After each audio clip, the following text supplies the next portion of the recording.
In recent years, China has witnessed a fascinating phenomenon, a new generation of diplomats rising to prominence, commanding immense respect from netizens. They've even earned a nickname, the Diplomacy Dream Team. Each has their own epithets. Foreign Minister Wang Yi, for instance, is known for his strong brow and sharp gaze. China's ambassador to Cambodia, Wang Wenbin, is fondly nicknamed the Gentleman Scholar. Today our focus is on Hua Chunying, China's Vice Minister of Foreign Affairs, who is dubbed both Iron Lady and Golden Bloom of Diplomacy.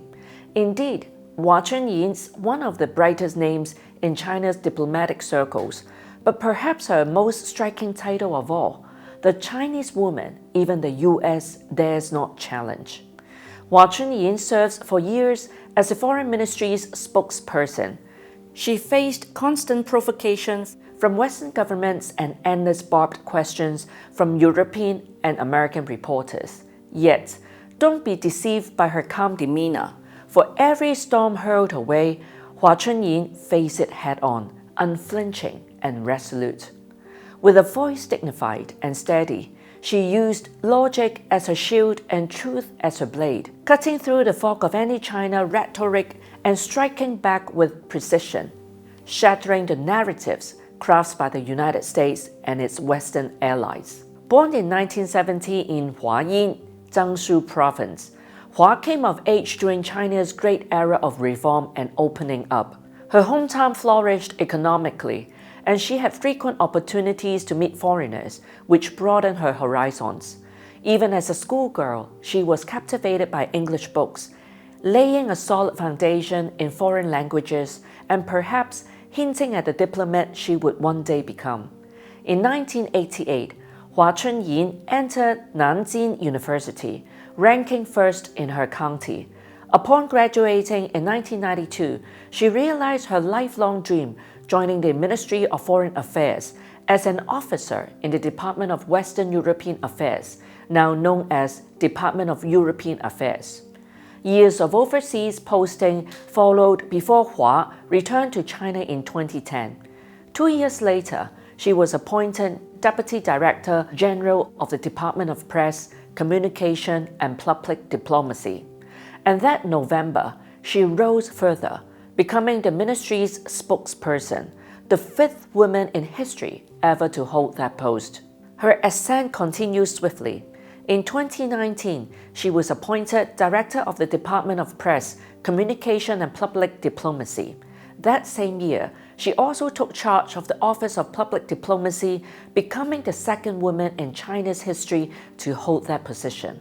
In 2021, she rose to the position of Assistant Minister, and 3 years later to Vice Minister of Foreign Affairs. By 2025, she further expanded her portfolio, serving as the Secretary General of the Secretariat of Cooperation between China and Central and Eastern European countries. Her speaking style, calm yet commanding. Her words, intelligent, precise, and disarmingly effective. With both grace and skill, she dismantles unreasonable attacks, leaving distant provocateurs completely speechless. Consider December 11, 2023, when the Office of the United Nations High Commissioner for Human Rights once again leveled criticisms against China's so-called human rights record in Xinjiang. So how did Hua Chunying respond? She posted 2 striking photos on social media. The first revealed a thriving modern Xinjiang with skyscrapers gleaming, streets alive with energy, standing in stark contrast to the ruins of Gaza. The second depicted joyful children playing in Xinjiang, set against an image of children in Gaza, their lives shattered by war. She then wrote, "While lying about the human rights situation in Xinjiang, the US keeps ignoring or even conniving at the killings in Gaza. This is how the US defends human rights? If the US really cares about and protects human rights, it should do something meaningful to save lives in Gaza, rather than keep lying about Xinjiang. 2 pictures, 2 paragraphs, and the accusations from Washington crumbled. A masterclass in diplomacy, brilliance woven with clarity and truth. Once again, in September 2023, the US State Department accused China of pouring billions into global disinformation campaigns. Her response this time was sharper still. She asked, accusing China of spreading disinformation globally? Just think about which country spread disinformation to wage war on Iraq, Syria, Afghanistan, etc., resulting in loss of numerous lives, destruction of economies, and suppression of technological cooperation. It was a question that struck deep. Is it only the United States that claim the right to disseminate disinformation, while other nations may not even speak the truth in defense of their dignity? Hua Chunying's calm assurance seemed to convey a simple message. There was no need for argument, only the truth needed to be spoken.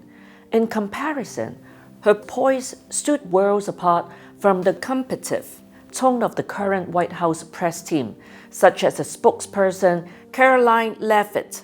Hua is and remains infinitely more elegant, infinitely more persuasive.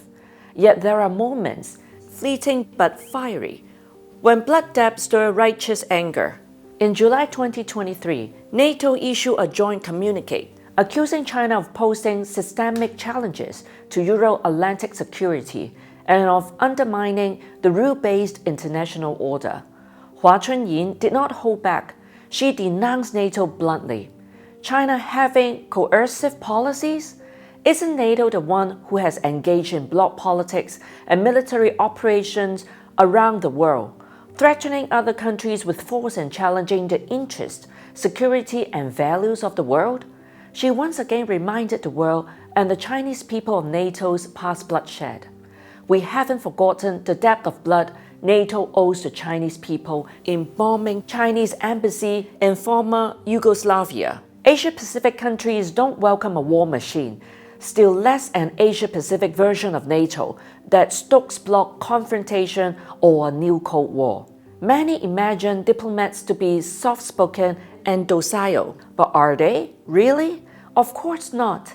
A diplomat's mission is to defend the nation's interests, to uphold its dignity with neither arrogance nor subservience, and when the moment demands, to show righteous fury. When faced with NATO's bloodstained hypocrisy, Hua Chunying, graceful as ever, did not hesitate to let her anger show.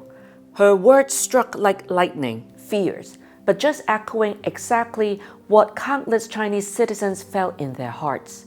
Nor did she stop there. After her rebuttal, Hua pressed on, turning her response into a soul-piercing question directed at the West. She stripped away the polished mask of American and European virtue, exposing the raw hypocrisy beneath. Whenever she stands before the ever-predatory Western press, her composure, tone, and choice of words leave them utterly defenseless. Every phrase, every argument lands with precision, measured, logical, and firm. The West stumbles, she stands tall. That surely is the essence of great power diplomacy, to remain calm amid the storm, to balance strength with grace, to think many moves ahead, and to win without shouting.